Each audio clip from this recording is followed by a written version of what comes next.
Hello, I'm Jessica Taylor, Hi, I'm Kalisha Woods. Hi, I'm Emily Zdansky. Hi, I'm Portia Truesdale. and we are Team 6 presenting for Unit 5. This time around, I got to read the 2016 K through 12 edition. And the article that I really liked this time around was Deeper Learning Approaches, which is basically just actively engaging the students in learning and fostering critical thinking and problem solving skills. So actually going beyond the surface of just math, science, and social studies, which is something I always agree with because I always felt like subjects like trigonometry and things like that, it's like I never feel like students will actually use it in the future. And me personally taking the course, I've always looked at it as I'm not going to remember any of this. None of this is going to impact me in my future. And so it feels like schools can sometimes focus more on just memorizing material than actually in concepts and actually giving students the opportunity to learn actual skills during projects. And so instead of memorizing things and throwing it out, I think it's really cool that schools are now redirecting themselves to embracing deeper learning. Um, and I like that the article brought this back to the implementation of technology and how this helps them, because students, they're able to use technology to learn the class material, but they're also learning skills of networking and being aware of global issues and things like that. So that allows students to cover the educational background as far as like understanding concepts, but also giving them the tools that they can use in the future when it comes to networking and things like that outside of school. And so just me as wanting to be a teacher, I think I would just want to learn how to provide more opportunities for students to engage in more deeper learning. And as far as the standards go, I really like the standards for teachers engaging in professional growth and leadership, part A. So participate in local and global learning communities to explore creative applications. So that's basically where it comes into using technology and social media to do that. And also the standards for coaches, content knowledge, and professional growth, part B. Engaging in continuous learning to deepen professional knowledge, skills, and deposition. So creating learning opportunities that allow kids to actually go deeper into foster skills that are actually impact them in their future workplace experience. Okay. I also read the same Horizon report, the 2016 K through 12 edition, and the three parts that I picked up on go right along with the deeper learning approaches. I was drawn to the redesigning learning spaces, rethinking how schools work, and collaborative learning. And part of it is because it goes toward some of the other Horizon reports where it's talked a lot about personalized learning for students and rethinking the roles of teachers and how teachers approach kids learning and how they teach. And so there seems to be like a real shift towards students being the ones who acquire the knowledge instead of waiting for teachers to give them the knowledge that they need. And so part of that does have a lot to do with the collaborative learning and project-based learning. And for me, that's really special because that's what my students are going through right now. I've had to kind of rethink how I've been teaching as a teacher. They don't have to wait for me to tell them how to do something. Like now when they ask me questions, they come to me with a question and they've already learned something before they had to come to me. Like they didn't have to wait for me to explain it and then ask their questions.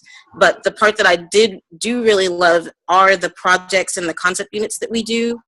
Because it is one of those deeper learning approaches, the students not only are learning those skills for math that they need, but they also have to do projects that are designed to teach them the real world cognitive skills, like multimedia presentation, how to do an oral presentation in front of an audience, how to write and evaluate sources of information, and then they use that to create projects that are real world learning experiences. So right now I have a student project, and they are creating their own business, and they have to figure out how the math that they learned is going to be used as part of their business. And so it's deepening their understanding of the math topics that we were going through. So the schools have to be willing to accept these kinds of new ways of teaching which can be really hard for some principals, some districts who are really entrenched in a more traditional classroom setting where teachers at the front of the room, they tell the students the knowledge. The students are like, yep, got the knowledge. We're going to prove it by taking this test, and that's pretty much it. So I hope that more schools embrace a newer way of student learning experiences. The article that I had read this week was the 2016, The Key Trends Accelerating Technology Adoption. One of the things that was discussed in there was redesigning learning spaces. One of the articles that I kind of clicked on was about a green school curriculum. So the STEM technology centers actually making students more conscious and aware of the technology usage and the electricity consumption that we use. So I thought that that was pretty interesting, that even though it's meant to be technology-wise, we're actually helping as far as for environmental ways as well.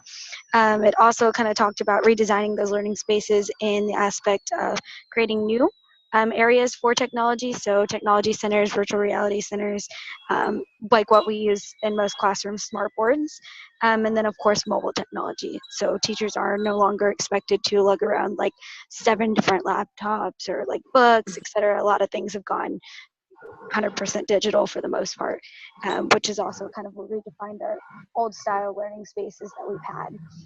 It also talked about preparing for the future workforce, and this one really resonated with me as far as with students are interacting and using new technology, they are preparing for the workforce. Even if we don't really see it, we're teaching them those skills on typing. Typing is a huge thing, and if you're poking at the keyboard, it's not as helpful as you actually know the actual ways to type. And then, of course, utilizing that in a way of inventors. So Minecraft is a very popular game that most students, or most children, adults even, actually use. And in those, you can utilize it to the extent of this plus this makes minerals, cores, ores, anything like that. And then if you look up on YouTube videos, you'll see the miraculous things that students have built, replicas of buildings that people can walk through, and it's almost exactly the exact replica that they see. So preparing them for the future workforce, architectures, technology, people, networking, security, all of that involves in that. And I related that back to the first INST standards, professional development and program evaluation. And so as long as we continue to develop those technology-related professional learning programs, then it can help us in the future for future leaders and future educators. I as well did the K-12 2016 Horizon Report, but I guess I kind of focused on the, how would I say it, the professional development. It's the standard that focused on engaging in professional growth leadership teachers, where they're continuously improving their professional practices and modeling lifelong learning, as well as promoting and demonstrating effective use of digital tools and resources. And my experience with professional development, which I read in an article, Journal of Informational Technologies for Teacher Education, the model of information technology teacher professional development, where teachers engage with heart and mind, by Glenise Watson. And she kind of focused on the homegrown professional development, where teachers with expertise would offer their expertise to teachers, and it's been pretty successful due to the fact that these teachers are coming from the trenches, so they understand the issues within the classroom, and they understand the methods and routines of teachers and their characters. So it's embraced. However, I believe now in today, since we're progressing so with technology, I believe that the combination of the teacher with expertise because of their knowledge of curriculum, as well as professors in higher ed coming together doing professional development are being sent to professional developments that are enriched with technology. So to me, these are some of the changes and redefinings that's going on within the professional realm of professional development. Okay. Well, I think that wraps up our video for Unit 5. And this was our reports.